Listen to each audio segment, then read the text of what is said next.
বিকাশ ভবনে চাকরিহারাদের সঙ্গে শিক্ষা সচিবের বৈঠকে সমাধান সূত্র এখনো অধরা। বাড়ল জটিলতা, কোন পথে সমাধান সূত্র? ধন্দ বহাল রইল।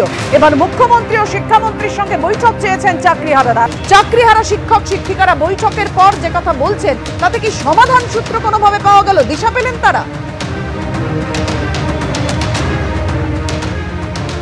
দেখো, প্রথমেই বলি যে তারা বারবার দাবি করে আসছিলেন এবং বৈঠকেও আজকে দাবি করেছেন যে তারা পরীক্ষায় বসবেন না, এবং বৈঠকের পরেও তারা বলেছেন তারা পরীক্ষায় বসবেন না। কিন্তু সুপ্রিম কোর্টের নির্দেশ অনুযায়ী 31 মে অর্থাৎ তার 5 দিনের মধ্যে পরীক্ষার নোটিফিকেশন জারি করতে হবে স্কুল সার্ভিস কমিশনকে। স্বাভাবিকভাবে যেটা তারা দাবি করছেন যে আজকে তারা বৈঠক করেছেন শিক্ষা সচিবের সঙ্গে, তারা জানিয়ে দিয়েছেন সুপ্রিম কোর্টের নির্দেশ তারা মানবেন এবং কবে রিভিউ পিটিশন তারা এটা কার্যকর করবেন এখনো পর্যন্ত তার নিশ্চয়তা মেলেনি। স্বাভাবিকভাবে এটা প্রশ্ন উঠেছে, তারা যদি পরীক্ষায় না বসেন এবং তার মধ্যে এই তারিখের মধ্যে যদি পরীক্ষার বিজ্ঞপ্তি প্রকাশ করতে হয় স্কুল সার্ভিস কমিশনকে, তাহলে সমাধান সূত্র কোথায় পাওয়া গেল? যদিও তারা যারা চাকরি আজকে যারা 6 জনের প্রতিনিধি আজকে শিক্ষা সচিবের কাছে গিয়েছিলেন, তারা বাইরে বেরিয়ে এসে কার্যত অসন্তুষ্ট এবং যার ফলে এরপর মুখ্যমন্ত্রী এবং শিক্ষামন্ত্রীর সঙ্গে তারা বৈঠক চাইছেন এবং তারা এখনও দাবি করছেন তারা কোনোভাবেই পরীক্ষায় বসতে রাজি নন।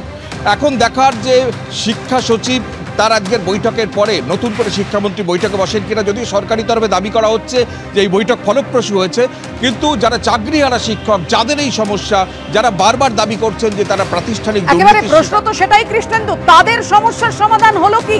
তারা উত্তর পেলেন কি? এখন শিক্ষামন্ত্রী মুখ্যমন্ত্রী তাদের সঙ্গে আবার বৈঠকে বসেন কিনা, অবশ্যই নজর থাকবে সেদিকে। আলোচনা হয়েছে বিকাশ ভবনের শিক্ষা দপ্তরের প্রিন্সিপাল সেক্রেটারি বিনোদ কুমার এবং সেক্রেটারি হচ্ছে শুভ্র চক্রবর্তী। এনারা দুজন ছিলেন আমাদের সঙ্গে, রিভিউ ফাইল করেছে। সেক্ষেত্রে যথার্থ এবং স্ট্রংলি কিন্তু যাতে সমস্ত যোগ্য শিক্ষক শিক্ষিকার চাকরি ফিরিয়ে আনা যায়, সেক্ষেত্রে ওনারা বেশ লিগ্যালি কিন্তু স্ট্রংলি সেটা প্রেজেন্ট করেছেন।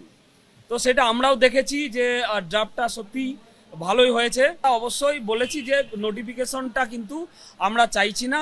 এখন গভর্নমেন্টের দায়িত্ব নিয়ে যাতে কোনোভাবে পরীক্ষা না হয়ে নোটিফিকেশন না দিয়ে আমাদের চাকরি ফিরে আনা যায় সেই ব্যবস্থাটা করুক। প্যানেলটাকে বাঁচানো যায় বা অন্যান্য ক্ষেত্রে যদি প্রয়োজন হয় যে রিপ্যানেলের মধ্য দিয়ে, কারণ ওএমআর অথেন্টিক, এটা সিবিআইয়ের যে ওএমআর উদ্ধার করা যে ওএমআর কপি, সেটা কিন্তু সুপ্রিম কোর্ট এবং হাইকোর্ট সেটাকে মান্যতা দিয়েছে।